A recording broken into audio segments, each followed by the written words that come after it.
You want to start with the top layer fabric. For this project, it's going to be a white square. And the first thing you want to do is fold the square on a diagonal, taking the opposite corner to opposite corner, and gently creasing that fold with the edge of your fingernail. Just a gentle crease is going to be fine.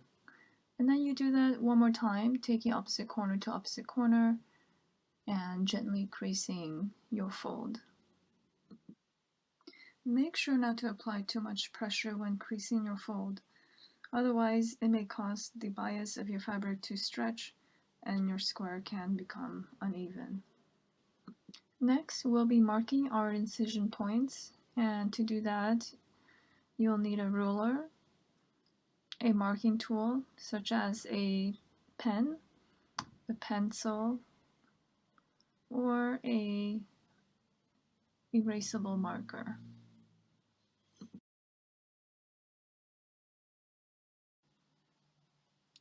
You will also need a pair of embroidery scissors and a flat, round object. For this project, I'm using a dollar coin. You may also use a quarter, which is slightly smaller. If you have something bigger than a dollar coin, you're also welcome to use that. I like to use my pen to make my mark, so I'm going to put my pencil and erasable marker away. Before we move on to marking, be sure that you identify the corner of your triangle that is the center crease. That is the corner that has a 90-degree angle. The other two corners have a 45-degree angle. A quick note here, if you are left-handed, do everything in the next step on the adjacent side of your center crease. Matching your ruler with your center crease corner, make your first mark at 3/4 of an inch. From this first mark, you will make 3 more marks, each one 3/8 of an inch apart. You should have a total of 4 marks, 3/8 of an inch apart, starting 3/4 of an inch from the center crease. And again, if you're left-handed, these marks should be on the other side of your center crease. Grab your dollar coin or quarter and place it in the center of your crease corner. You want there to be about 1/4 of an inch distance from the edge of the coin to the edges of your triangle. Next, you want to trace the edge of the coin. That will give you a semicircular curve. You don't want to trace the entire coin because that won't allow for the spiral to take shape.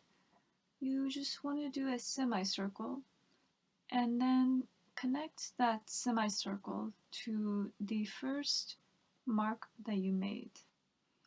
The point at which you began your semicircle and the point of your first mark should form a parallel line with the unmarked edge of your triangle.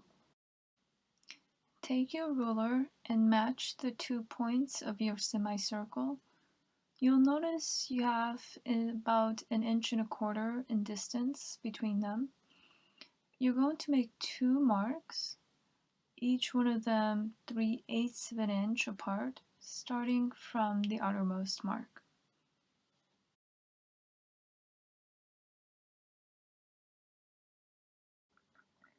You're going to connect these marks to create your spiral design.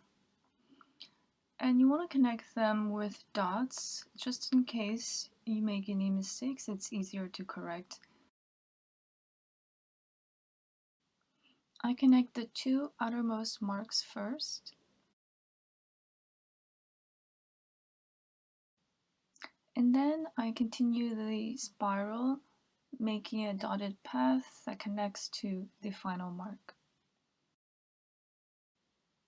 Now I have my final spiral marking and I'm ready to cut.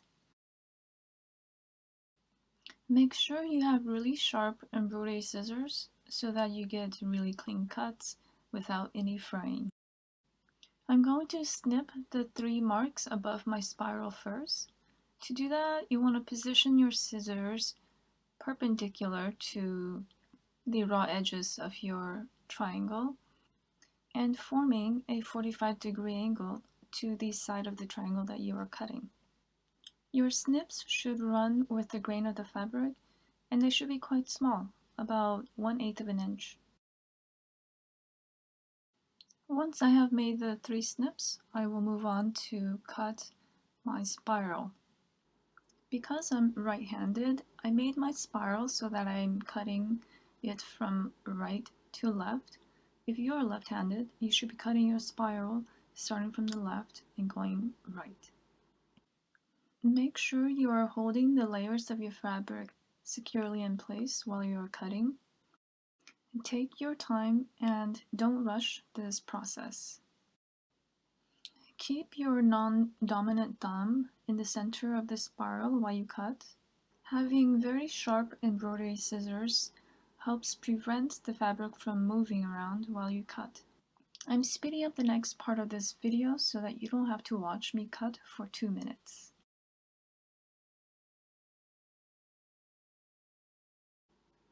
Once you are done cutting your spiral, gently unfold your fabric, and this concludes the end of this step.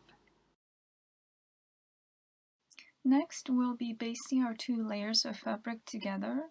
You will need your black square fabric, a basting thread. In this video, I am using a light purple polyester thread for my basting. That is in contrast to the thread that I will be using for my actual reverse applique stitches, which is a white silk finish cotton thread. You may choose any material color thread that matches your top layer fabric. You will need your embroidery scissors again, some sewing pins, and a sewing needle. Place your white fabric on top of the black fabric. Since my fabrics are solids and a balanced plain weave, I am not concerned about the wrong or the right side of the fabric.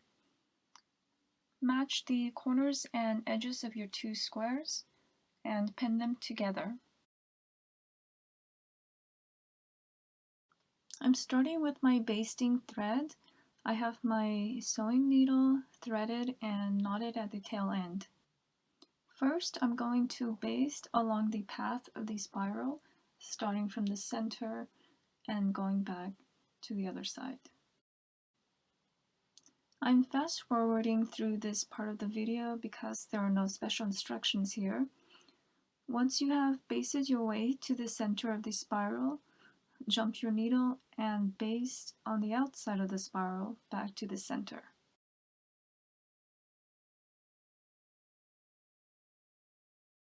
Once you're there, continue basting along the path of the spiral on the other side. This will take you back to the center of your square, at which time you will continue basting the other pair of spirals. After basting both pairs of spirals, we turn our attention to the incision points that we snipped earlier. You're going to jump your needle to the top of your incision point and baste along the diagonal on the path of the incision points. Make your basting stitches in between your snips. And once you are done basting your snips, continue basting all around your cut design.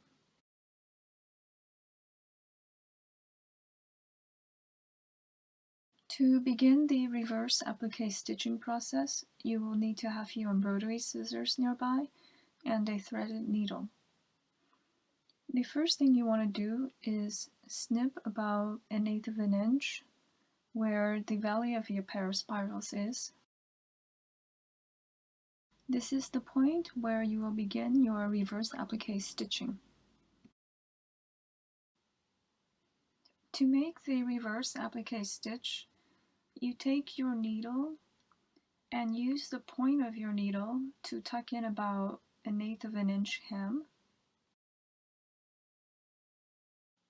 And then draw your needle through both layers, starting from the back.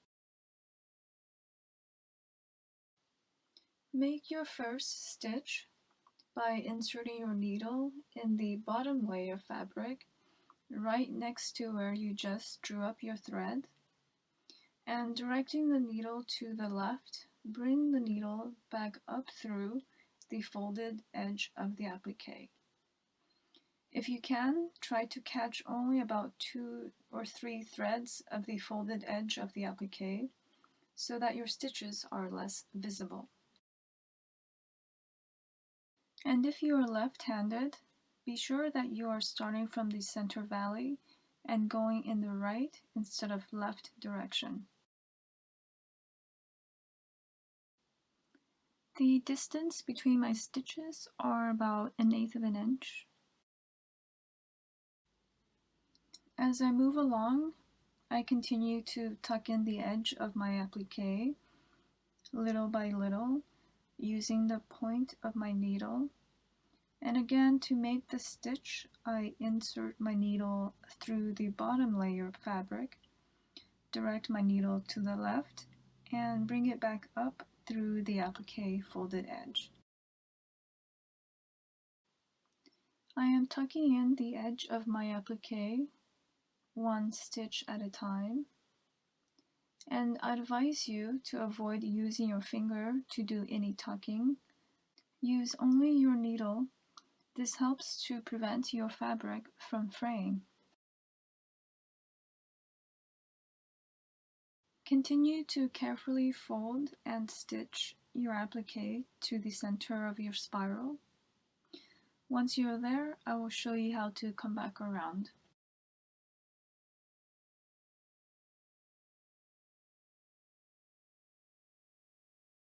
Up to this point, we have been stitching the outward or convex curve of the spiral. Now that we have reached the center of the spiral, we want to turn and stitch the inward or concave curve of the spiral. Before you tuck the inward curve, you must clip the edges so that the tension is released from the curve. The curve in the center of the spiral is very tight, so I begin with a few clips. I also trim off a little bit of the edge of the applique so that my applique is not too bulky. You don't have to do this, it's optional. Carefully tuck in the edge where you made your clips. You can see this is taking me a while. It's a very tight curve, so take your time.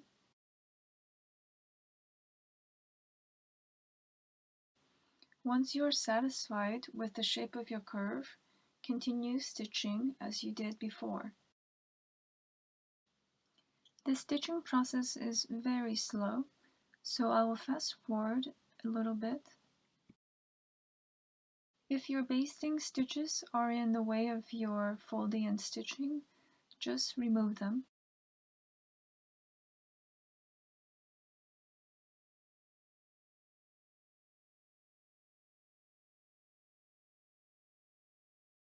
I like to clip my edges as I go along, so you will see me clipping the edges in between stitches.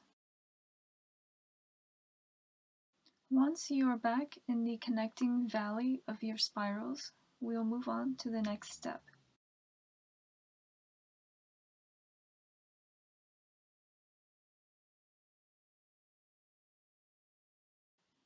Once I finish the one spiral, I knot my thread in the back and cut it so that I can begin the other spiral from its center. The reason I like to do this is so that for both spirals, you are working the convex curves first and then concave curves second. And doing the same order for both sides would give you the most symmetrical form. Continue the applique stitches all the way to the center valley, and then turn back and stitch the other side of the channel. Don't forget that when you are stitching the other side of the channel or the concave curves, that you will need to snip the edges of your top layer fabric to release the tension from the curves. Do the same for the other pair of spirals, and I'll see you back to do the outer rings. Now that I'm done with both pairs of spirals, I'm ready to start on the rings that go around the spirals. Let me just cut off the basting stitch that's in the way. First, I'm going to take my embroidery scissors and make a snip in the incision point closest to my spiral. From here, I'm going to cut along the arc of the spiral about 1/4 of an inch away. And for this step of the reverse applique process, you're only cutting the top layer fabric. If you want to take a pen and draw out the ring path before you cut it, that's really okay.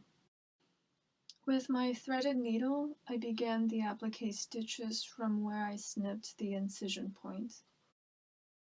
And I just keep stitching all the way around both of the spirals until I am back where I started. If any of the basting stitches get in your way, it's okay to just cut it.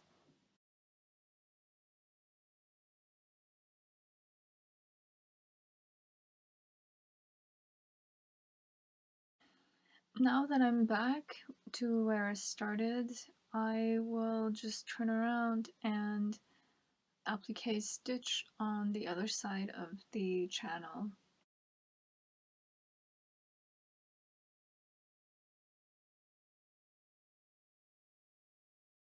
As I get to the peak of my arc, I can feel there's tension in the edge of the fabric, so I'm going to clip it a little bit to ease the tension on the fabric.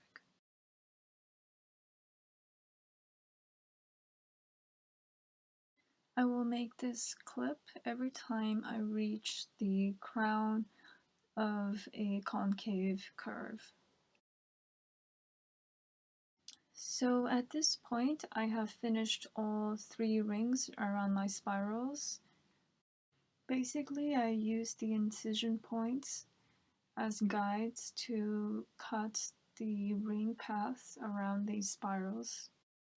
I'm taking my basting stitches out. If you like the white as your background, you can leave it the way that it is. But because I want the black fabric to be my background, I'm going to now cut one last ring through the top layer fabric.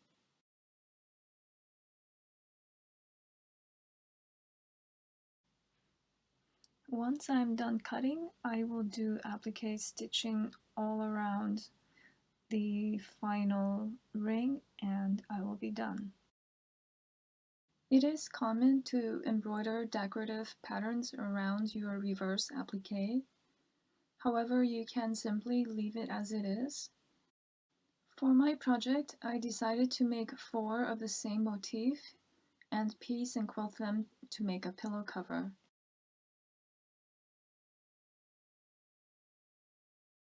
Thank you for watching, and I hope you have learned something new.